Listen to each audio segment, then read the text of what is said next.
Hello viewers, আমি রূপম মণ্ডল। ঠিক আছে, আমি বিগত কয়েক বছর ধরে রেলের বিভিন্ন এক্সামের জন্য প্রিপারেশন নিচ্ছি এবং কিছু ছোটো ছোটো কারণে হয়তো ওটা সফল হতে পারছি না বা হচ্ছে না। তো ঠিক আছে, সেগুলো পরের কথা। এখন আমাদের আজকের টপিকে আসা যাক। কিছুদিনের পরেই রেলের আরআরবি এনটিপিসির আন্ডার গ্র্যাজুয়েটের পরীক্ষা আছে এবং সেই পরীক্ষার কী ছোটো খুঁটিনাটি তথ্য তা আজ আমি এই ভিডিওর মাধ্যমে তুলে ধরবো।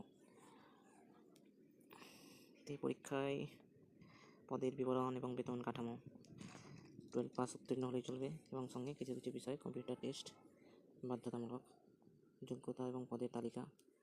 প্রয়োজনীয় যোগ্যতা হলো ন্যূনতম 12 শ্রেণী উত্তীর্ণ হতে হবে, বয়স হতে 18 থেকে 33 বছর বয়স এবং কম্পিউটার টাইপিং দক্ষতা লাগবে। দক্ষতা যতদূর সম্ভব মিনিটে 30টা।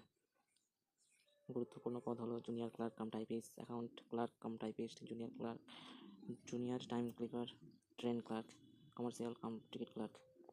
নির্বাচন পদ্ধতির পর্যায়সমূহ CBT 1, CBT 2 এবং স্কিল টেস্ট। প্রথম পর্যায়ে কম্পিউটার ভিত্তিক টেস্ট পরীক্ষা হবে CBT 1, যেখানে 100 মার্কের 100টি কোশ্চেন থাকবে। জেনারেল স্টাডিজ থাকবে 40টা, ম্যাথ থাকবে 30টা এবং রিজনিং থাকবে 30টা, total 100 mark, 90 minute time. CBT 2 এ থাকবে 120 মার্ক, 35টা ম্যাথ, 35টা রিজনিং এবং 50টা জেনারেল স্টাডিজ।